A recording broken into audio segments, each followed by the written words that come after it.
All right, let's jump right into this explainer. Today, we're exploring a pretty massive concept: how a city's foundational geography, specifically its rivers, acts as the ultimate, unstoppable engine for its survival and prosperity across 250 years of rapid change.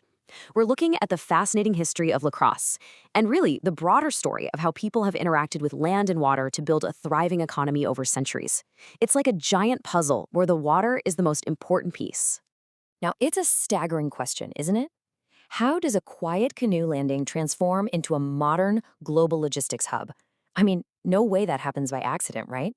To understand this massive transformation, we're going to look at the dramatic evolution of the La Crosse region. We'll see exactly how the mighty Mississippi River and the connected Black and La Crosse rivers made every single phase of development not just possible, but completely inevitable. Section 1. Geography creates opportunity. Let's set the stage. So, around the year 1775, this region completely lacked the concrete and steel we're so used to seeing today. There were no cities, no railroads, no massive dams. Instead, it was this sprawling landscape of vast prairies, thick hardwood and pine forests, and seasonal native villages. But here's the thing: it was far from empty or disconnected. In fact, the rivers themselves were the complete transportation system. They were the original highways, providing a perfect natural infrastructure. In this history actually forces us to totally redefine the word industry. Centuries before American factories started pumping smoke into the sky, the Ho-Chunk, Dakota, and other native nations operated a highly sophisticated economic superhighway right here on the upper Mississippi. I'm talking about highly organized, sustainable systems for corn agriculture, maple sugar production, canoe construction, and long-distance trade. Goods like copper, shells, and furs were moving across networks that stretched for literally thousands of miles. This was a thriving, bustling industrial hub, way before the word factory even existed here. Moving right along to Section 2, Fur Trade and Lumber Empires. Okay, so the first major commercial industry to arrive from European-American settlers capitalized on these exact same rivers to rapidly move some incredibly lucrative animal goods. The demand was absolutely massive. French, Métis, and American traders quickly set up outposts to gather everything. We're talking beaver pelts, otter, deer hides, muskrat, and mink. They'd pack them up and ship them south toward St. Louis, tying this region directly into broader, rapidly growing global markets. Which brings us to 1841. This is when a guy named Nathan Myrick established a trading post here. But why this exact spot? Well, because the geographic convergence of the Mississippi River, the Black River, and those existing interior trade routes just made perfect economic sense. It was a no-brainer. The settlement started with just a few cabins and canoes, sure, but the location was a geographical goldmine primed for incredible growth. And man, that growth accelerated wildly when steamboats arrived, dramatically increasing both travel speed and cargo capacity. Then, boom, we hit the explosive lumber era. During this time, the Black River essentially functioned as a giant wealth-generating log transportation system. America was expanding rapidly, right? And they desperately needed lumber for railroads, cities, homes, you name it. So trees were cut in the massive white pine forests of northern Wisconsin, dragged to frozen rivers. And when the spring floods finally arrived, all those logs were just floated right downstream into La Crosse to be melted. It was a perfectly timed natural conveyor belt. I really want you to picture the intense sensory overload of late 1800s La Crosse. The waterfront was completely transformed into a crowded, frantic industrial boomtown. Imagine the noise: steam whistles blasting, saw blades screaming constantly, and a river practically choked with floating log booms. You've got workers unloading barges while rail cars hauled newly milled lumber eastward to literally build American cities from the ground up. Massive fortunes were made here by lumber barons, which funded the historic mansions, banks, and downtown buildings that defined the city's wealth. Section 3. Survival through diversification.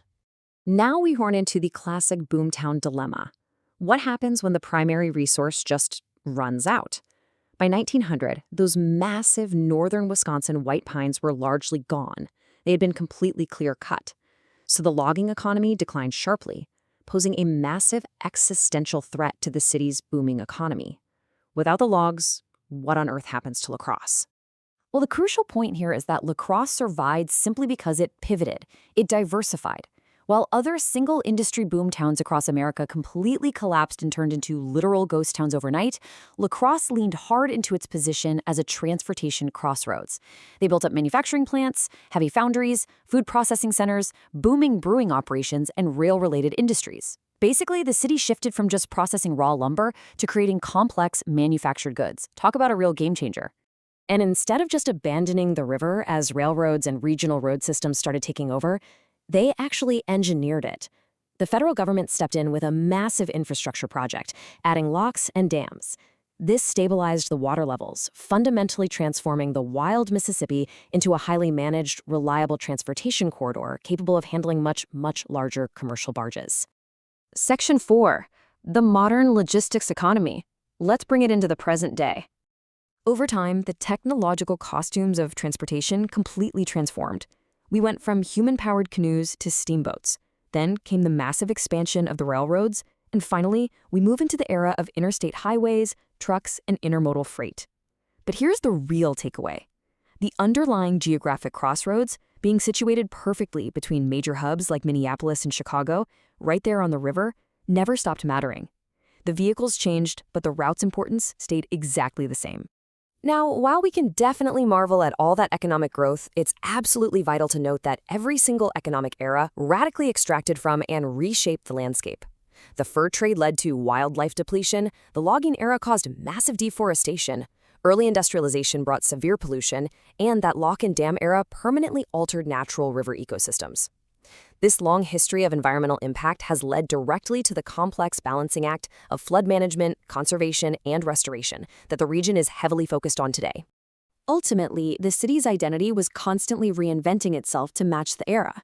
We're talking from a native river trade network to frontier commerce, roaring right into an industrial lumber boom town, shifting to a transportation and manufacturing hub, all the way to today's modern economy driven by healthcare, education, logistics, and regional services. Yet, through every single reinvention, every single pivot, the Mississippi River remained the absolute, unchanging center of the whole shebang. It's our relationship with the river that has truly evolved. We've moved from an era where humans relied on the river for pure daily survival, hunting, and direct agricultural sustenance. Today, we interact with it as a highly sophisticated network. It's a critical piece of modern commercial infrastructure, moving massive bulk goods, while simultaneously serving as a vibrant center for ecology, tourism, and community recreation. Which brings us to the end of our explainer. We've seen that geography isn't just a backdrop, folks. It is the ultimate engine of opportunity. The decisions made centuries ago simply because of the shape of these rivers still define the regional economy right now. And that leaves us with one massive, lingering question. As technology continues to rapidly evolve, how will this exact same river inevitably shape the region's prosperity and identity for the next 250 years? Definitely something to think about next time you look at a map. Thanks for hanging out and joining me on this deep dive.